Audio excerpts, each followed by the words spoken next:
Hello ನನ್ನ ಕುಟುಂಬದವರೇ, ಹೇಗಿದ್ದೀರೆಲ್ಲರೂ? ಇವತ್ತು ನಾವು ಮಾಡೋಣ ಮೊಟ್ಟೆ ಕೋಳಿ ಸುಕ್ಕ. ಇಲ್ಲಿ 3 kg ನಾವು ಟೈಸನ್ ಕೋಳಿ ತಗೊಂಡು ಬಂದಿದ್ದೀವಿ. ಇದರೊಳಗೆ ಮೊಟ್ಟೆ ಕೂಡ ಉಂಟು. ಮೊಟ್ಟೆ ಕೋಳಿನೇ ನಾವು ತಗೊಂಡು ಬಂದಿದ್ದು. ಇವಾಗ ಡ್ಯಾಡಿ ಇದನ್ನು ಕಟ್ ಮಾಡ್ತಾರೆ, ಸಣ್ಣ ಸಣ್ಣ ಪೀಸ್ ಕಟ್ ಮಾಡ್ತಾರೆ. ನಾನು ಮಸಾಲ ತೆಗಿತೀನಿ.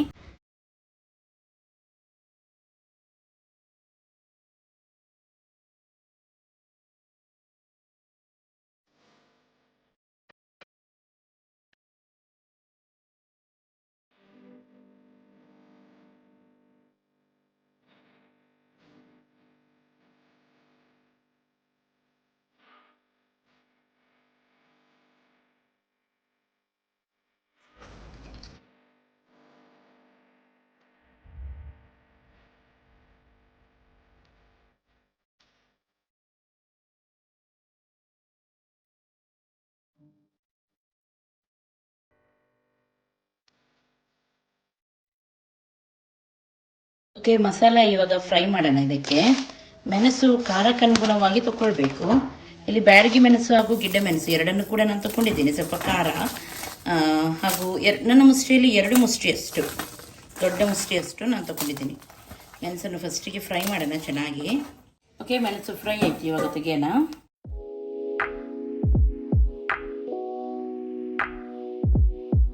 ಎರಡು ಟೇಬಲ್ ಸ್ಪೂನ್ ಅಷ್ಟು ಕೊತ್ತಂಬರಿ ಕಾಳು, ಒಂದು ಅರ್ಧ ಟೇಬಲ್ ಸ್ಪೂನ್ ಅಷ್ಟು ಜೀರಿಗೆ ಮತ್ತು ಸ್ವಲ್ಪ ಕಾಳು ಮೆಣಸು, ಇಷ್ಟನ್ನು ಫ್ರೈ ಮಾಡೋಣ.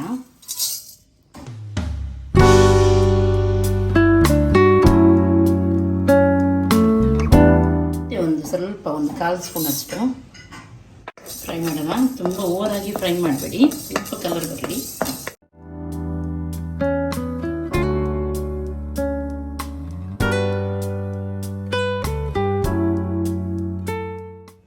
ಸ್ವಲ್ಪ ಗರಂ ಮಸಾಲವನ್ನು ಹಾಕೋಣ. ಅದರೊಂದಿಗೆ ಸ್ವಲ್ಪ ಕಸಕಸೆ ಕೂಡ.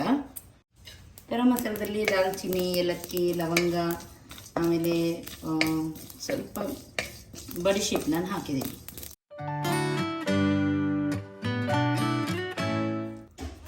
ಓಕೆ, ಇವಾಗ ಎಲ್ಲ ಇದರಲ್ಲಿ ಹಾಕಿ ಸ್ವಲ್ಪ ನೀರನ್ನು ಹಾಕಿ ಗ್ರೈಂಡ್ ಮಾಡೋಣ. ಅದರೊಂದಿಗೆ ಒಂದು ತುಂಡು ಹುಳಿ ಕೂಡ ಹಾಕ್ತಾ ಇದ್ದೀನಿ ನಾನು, ಒಂದು ಲಿಂಬೆಗಾದ್ರಷ್ಟು. ಓಕೆ, ಇವಾಗ ಚಿಕನ್ ಇಲ್ಲಿ ತೊಳೆದು ಕ್ಲೀನ್ ಮಾಡಿ ಇದಕ್ಕೆ ಉಪ್ಪು ಹಾಕಿ ಬೇಯಿಸ್ಲಿಕ್ಕೆ ಇಡ್ತಾ ಇದೀವಿ. ನೋಡಿ, ಈ ರೀತಿ ಪೀಸಸ್ ಮಾಡಿದ್ದೀವಿ ನಾವು. ಇವಾಗ ಇದನ್ನು ಕುಕ್ಕರಲ್ಲಿ ಬೇಕಿದ್ರೆ ಕುಕ್ಕರಲ್ಲಿ ಕೂಡ ನೀವು ಹಾಕ್ಬೋದು, ಯಾಕೆಂದರೆ ಸ್ವಲ್ಪ ಗಟ್ಟಿ ಮಾಂಸ ಇದು. ನಾವು ಹೀಗೇನೆ ಬೇಯಿಸ್ತಾ ಇದ್ದೀವಿ, ಕುಕ್ಕರಲ್ಲಿ ಹಾಕೋದಕ್ಕಿಂತ ಹೀಗೆ ಬೇಯಿಸಿದ್ರೆ ತುಂಬ ಚೆನ್ನಾಗಾಗುತ್ತೆ. ಓಕೆ, ಇದು ನೋಡಿ ಈ ರೀತಿ ಬರುತ್ತೆ, ಯಾಕೆಂದರೆ ಇದರ ಪುಕ್ಕವನ್ನು ಸುಡ್ತಾರೆ ಬೆಂಕಿಯಲ್ಲಿ, ಇಲ್ಲದಿದ್ರೆ ತುಂಬ ಗಟ್ಟಿ ಇರುತ್ತಲ್ವ. ಹಾಗಾಗಿ ಇದು ಕಲರ್ ಹೀಗೆ. ನೀವು ಇದು ಕ್ಲೀನ್ ಇಲ್ಲ ಅಂತ ಎನಿಸ್ಬಿಡಿ, ಅದು ಸುಟ್ಟಿದ್ದು. ಓಕೆ, ಇಲ್ಲಿ ಇವಾಗ ಮಸಾಲ ರೆಡಿ ಆಗಿದೆ, ನೋಡ್ಬೋದು ನೀವು. ಇದರಲ್ಲಿ ಸ್ವಲ್ಪ ಮಸಾಲವನ್ನು ನಾನು ಬೇರೆ ಪಾತ್ರೆಗೆ ತೆಗಿತೀನಿ.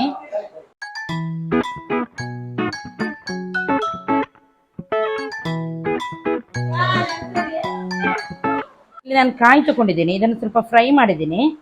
ಇದನ್ನು ಇವಾಗ ಇದಕ್ಕೆ ಹಾಕಿ ಒಂದು ರೌಂಡ್ ಗುರು ತಿರುಗಿಸೋಣ ಅಷ್ಟೇ, ಜಾಸ್ತಿ ಬೇಡ. ಇದರೊಂದಿಗೆ ಬೆಳ್ಳುಳ್ಳಿ, ಒಂದು 2 ದೊಡ್ಡ ಬೆಳ್ಳುಳ್ಳಿ, ಗೆಡ್ಡೆ ಬೆಳ್ಳುಳ್ಳಿಯನ್ನು ಹಾಕ್ತಾ ಇದ್ದೀನಿ. ಓಕೆ, ಮಸಾಲೆ ನೋಡಿ ಈ ರೀತಿ ಬರಬೇಕಿದು. ಬೆಳ್ಳುಳ್ಳಿ ಪೂರ್ತಿಯಾಗಿ ಇದರಲ್ಲಿ ಗ್ರೈಂಡ್ ಆಗಲಿಕ್ಕಿಲ್ಲ. ನೋಡಿ, ಈ ರೀತಿ ಸ್ವಲ್ಪ ಇದಾದರೆ ಸಾಕು, ಹುಡಿ ಆದರೆ ಸಾಕು. ಓಕೆ, ಇಲ್ಲಿ ಇವಾಗ ಶುಂಠಿ ಹಾಗೂ ಅರಿಶಿನ ಪೌಡ್ರ್ ಹಾಕೋಣ. ಮಿಕ್ಸ್ ಮಾಡಿ ಇವಾಗ ಇದನ್ನು ಬೇಯಲಿಕ್ಕೆ ಇಡೋಣ.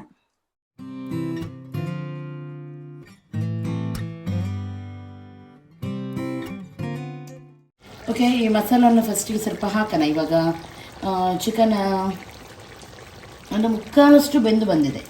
ಆ ಟೈಮಲ್ಲಿ ಮಸಾಲವನ್ನು ಹಾಕಿ ಬೇಯಿಸಿದರೆ ಇನ್ನೂ ಕೂಡ ಚೆನ್ನಾಗಿರುತ್ತೆ. ಇದು ಎಂತ ಗೊತ್ತುಂಟಾ, ಉಪ್ಪೆಲ್ಲ ಕರೆಕ್ಟಾಗಿದೆಯಾ ನೋಡಿ. ಅದು ಇನ್ನೂ ಕೂಡ ಚೆನ್ನಾಗಿ ಇದನ್ನು ಬೇಯಲಿಕ್ಕೆ ಉಂಟು, ಸಾಫ್ಟ್ ಆಗಬೇಕಿದು.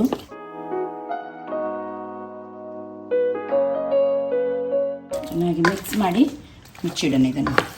ಇವಾಗ ಕೊಬ್ಬು ಬಿಟ್ಟಿದೆ ಅಲ್ವಾ, ಆ ಕೊಬ್ಬಲ್ಲೇ ಆ ಮಸಾಲೆ ಫ್ರೈ ಆಗಿ ಚೆನ್ನಾಗಿ ಕುದಿಯುತ್ತೆ.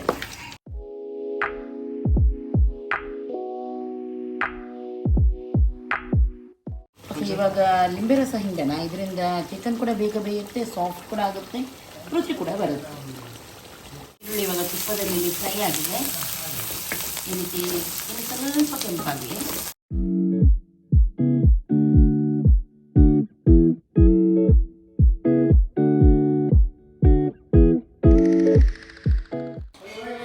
ಓಕೆ, ಇಲ್ಲಿ ಸ್ವಲ್ಪ ತುಪ್ಪ ಹಾಕಿದರೆ ಸಾಕು. ನಿಮಗೆ ಫ್ಲೇವರ್ ಜಾಸ್ತಿ ಬೇಕಿದ್ರೆ ಸ್ವಲ್ಪ ಜಾಸ್ತಿ ಹಾಕ್ಬೋದು. ಸಪ್ರೇಟಾಗಿ ಒಂದು ಪಾತ್ರೆಯಲ್ಲಿ 1 ಚಮಚದಷ್ಟು ತುಪ್ಪವನ್ನು ಹಾಕಿದ್ದೀನಿ. ಅದಕ್ಕೆ ಸ್ವಲ್ಪ ಕರಿಬೇವು ಸೊಪ್ಪು ಹಾಕಬೇಕು. ಸುಕ್ಕ ಅಂದಮೇಲೆ ಕರಿಬೇವು ಸೊಪ್ಪು ಹಾಕಲೇಬೇಕು, ಆವಾಗಲೇ ಅದಕ್ಕೆ ಬೆಸ್ಟ್ ಫ್ಲೇವರ್ ಬರೋದು. ಹಾಗಾಗಿ ಕರಿಬೇವು ಸೊಪ್ಪು ಹಾಕಿ ಅದು ಸ್ವಲ್ಪ ಫ್ರೈ ಆಗೋ ತನಕ ವೆಯ್ಟ್ ಮಾಡೋಣ. ಹಾಗೂ 2 ದೊಡ್ಡ ನೀರುಳ್ಳಿಯನ್ನು ಇಲ್ಲಿ ನಾನು ಉದ್ದವಾಗಿ ಸ್ಲೈಸ್ ಆಗಿ ಕಟ್ ಮಾಡಿ ಇದಕ್ಕೆ ಹಾಕ್ತಾ ಇದ್ದೀನಿ. ಹಾಗೂ ತುಪ್ಪದಲ್ಲಿ ನೀರುಳ್ಳಿ ಫ್ರೈ ಮಾಡಿ ತುಂಬ ಚೆನ್ನಾಗಾಗುತ್ತೆ. ಇದನ್ನು ಇವಾಗ ನಾವೇನು ಮಾಡಬೇಕು, ಸ್ವಲ್ಪ ಕೆಂಪಾಗುವವರೆಗೂ ಫ್ರೈ ಮಾಡೋಣ. ಇವಾಗ ನೀರುಳ್ಳಿ ಕೆಂಪಾಗಿದೆ, ಇದನ್ನು ಸ್ವಲ್ಪ ನಂತರ ಹಾಕೋಣ. ಚಿಕನ್ ಬೆಂದು ಬರುವ ಟೈಮಲ್ಲಿ ಹಾಕೋಣ. ಇವಾಗ ಚಿಕನ್ ಬೆಂದು ಬಂದಿದೆ. ಈ ಟೈಮಲ್ಲಿ ಉಳಿದ ಮಸಾಲೆ, ತೆಂಗಿನಕಾಯಿ ಎಲ್ಲ ಇತ್ತಲ್ಲ, ಅದನ್ನೆಲ್ಲವನ್ನು ಮಿಕ್ಸ್ ಮಾಡಿದ್ದು ಹಾಕೋಣ. ಓಕೆ ನೋಡಿ, ಈಗ ಮಸಾಲೆ ಎಲ್ಲ ಹಾಕಿದೆ. ಇವಾಗ ಇದಕ್ಕೆ ನೀರು ಎಕ್ಸ್ಟ್ರಾ ನಾನು ಹಾಕಲಿಲ್ಲ. ಯಾಕೆ ಗೊತ್ತಿಲ್ಲ, ನಾನು ಆವಾಗಲೇ ಹೇಳಿದಾಗೆ ಎಣ್ಣೆ ಎಷ್ಟು ಬಿಟ್ಟಿದೆ ನೋಡ್ಬೋದು ನೀವು. ಎಲ್ಲ ಚಿಕನಿದ್ದು ಕೊಬ್ಬು ಇದು. ಈ ಕೊಬ್ಬಲ್ಲಿ ಮತ್ತೊಮ್ಮೆ ಈ ಮಸಾಲ ಹಾಕಿದ್ವಿ ನೋಡಿ ಎಕ್ಸ್ಟ್ರಾ, ಅದು ಕೂಡ ಚೆನ್ನಾಗಿ ಬೇಯಬೇಕು, ಫ್ರೈ ಆಗಬೇಕು. ಯಾಕೆಂದರೆ ಇದಕ್ಕೆ ನಾವು ಹಸಿ ಬೆಳ್ಳುಳ್ಳಿ ಎಲ್ಲ ಹಾಕಿದ್ವಲ್ಲ, ಆ ಫ್ಲೇವರ್ ಎಲ್ಲ ಆವಾಗ ಚೆನ್ನಾಗಾಗುತ್ತೆ. ಹಾಗಾಗಿ ಇದೇ ಮಸಾಲದಲ್ಲಿ ಸ್ವಲ್ಪ ಹೊತ್ತು ನಾವು ಫ್ರೈ ಆಗಲಿಕ್ಕೆ ಬಿಡೋಣ. ಆಮೇಲೆ ಇದಕ್ಕೆ ಸ್ವಲ್ಪ ಬೇಕಿದ್ರೆ ನಿಮಗೆ ನೀರು ಬೇಕಂತ ಅಂದರೆ ಸ್ವಲ್ಪ ನೀರು ಸೇರಿಸ್ಬೋದು, ಇಲ್ಲದಿದ್ದರೆ ಹೀಗೇನು ಬಿಡ್ಬೋದು. ಈ ಟೈಮಲ್ಲಿ ನಾವು ಫ್ರೈ ಮಾಡಿದ ನೀರುಳ್ಳಿ ಉಂಟಲ್ಲ, ಅದನ್ನು ಕೂಡ ಹಾಕೋಣ.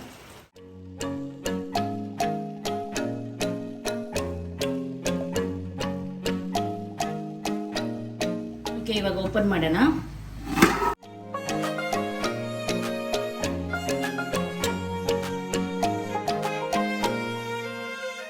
ಆಯಿಲ್ ನೋಡ್ಬೋದು ಚೆನ್ನಾಗಿ ಮೇಲೆ ಬಿಟ್ಟಿದೆ.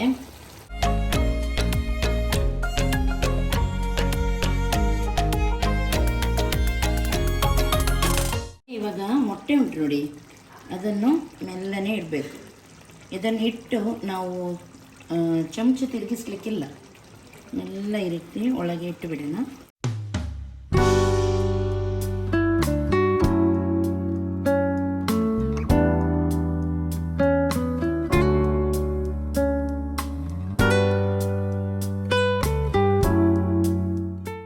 ಇವಾಗ ಗ್ಯಾಸನ್ನು ಲೋ ಫ್ಲೇಮಲ್ಲಿಟ್ಟು ಇದನ್ನು ಮುಚ್ಚಿಡೋಣ.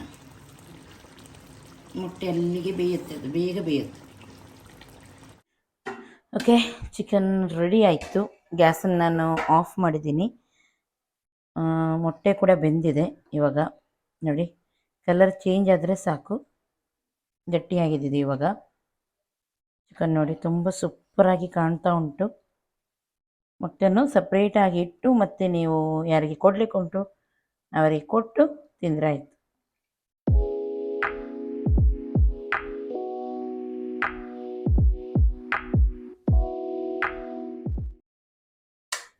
ನೋಡಿ ಎಷ್ಟು ಯಮ್ಮಿಯಾಗಿ ಕಾಣ್ತಾ ಉಂಟು, ಸೂಪರಾಗಿ ಬಂದಿದೆ.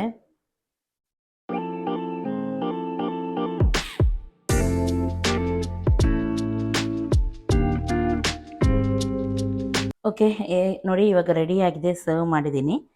ಇವತ್ತಿನ ರೆಸಿಪಿ ನಿಮಗೆ ಇಷ್ಟ ಆಗಿರ್ಬೋದು ಅಂತ ಎನಿಸ್ತೀನಿ.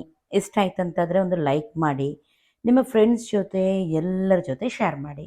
ಹಾಗೂ ನನ್ನ ಚಾನಲ್ಗೇನು ಕೂಡ ನೀವು ಸಬ್ಸ್ಕ್ರೈಬ್ ಮಾಡಲಿಲ್ಲ ಅಂತಾದರೆ ಸಬ್ಸ್ಕ್ರೈಬ್ ಮಾಡಿ.